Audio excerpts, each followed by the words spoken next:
যে জায়গায় বই জমা দেন, যারা পড়াশোনা করেন না, ইন্টারভিউ দিতে গেলে পাস করতে ঝামেলা। জানুয়ারি থেকে তাকামূল সার্টিফিকেট সব পেশাই লাগবে। এই তাকামূলের ঝামেলায় পড়তে না চান 20 তারিখের ভিতরে বই জমা করতে হবে।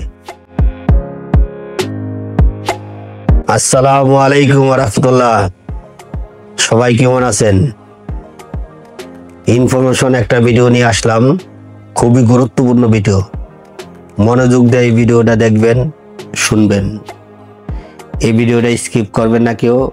যারা বিদেশ যাবেন, বিশেষ করে যারা সৌদি আরব যাবেন, তারা এটা মনোযোগ দিয়ে শুনবেন।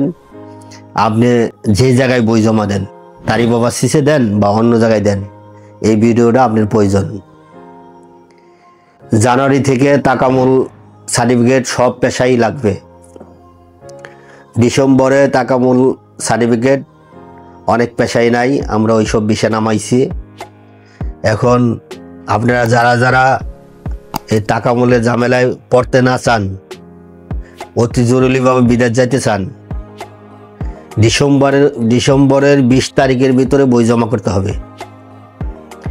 ডিসেম্বরের 20 তারিখের মধ্যে বই জমা করে মেডিকেল কমপ্লিট করতে হবে। মুফা কমপ্লিট করলে, ভিসা অনলাইন কমপ্লিট করলে, তাইলে আর আপনি তাকামূল লাগবে না, তাকামূলের আওতায় পড়বেন না। 20 তারিখের পরে যদি বই জমা দিতে চান, ডিসেম্বরের 20 তারিখের পরে, তাহলে করে আপনার তাকামূল লাগবে। আর জানুয়ারিতে জমা হলে তো লাগবেই। এখন তাকামূলের তো জানেন অনেক সমস্যা, অনেক ঝামেলা। যারা পড়াশোনা করেন না, ইন্টারভিউ দিতে গেলে পাস করতে ঝামেলা, নানান ঝামেলা হয়। এখন এই ঝামেলা থেকে যারা মুক্ত হইতে চান, আর যারা তাড়াতাড়ি বিদেশ যাওয়ার দরকার, ফ্যামিলিতে সমস্যা, পাসপোর্ট বানাইছেন, অতি জরুরিভাবে আপনারা পাসপোর্ট জমা করেন। আপনাদের জন্য ইনশাল্লাহ তারিফ ওভারসিস আছে। তারিফ ওভারসিসে বিভিন্ন ধরনের বিষয় আছে, আরও অনেক ভিডিও দিছি আমি। আপনারা পেজ দেখবেন, পেজে ঘুরে দেখবেন, দেখার পরে আপনারা তারিফ ওভারসিসে বই জমা দিতে পারেন বা অন্য কোনো এজেন্সিও দিতে পারেন। এটা আপনার সাবজেক্ট।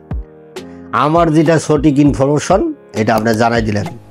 এটা যেই ইনফরমেশনে আসে, আমি মনে করি এটা আমার কর্তব্য জানানোর। আপনাদের শুভাকাঙ্ক্ষী হিসেবে আমি এটা জানালাম। আসসালামু আলাইকুম ওয়া রাহমাতুল্লাহ।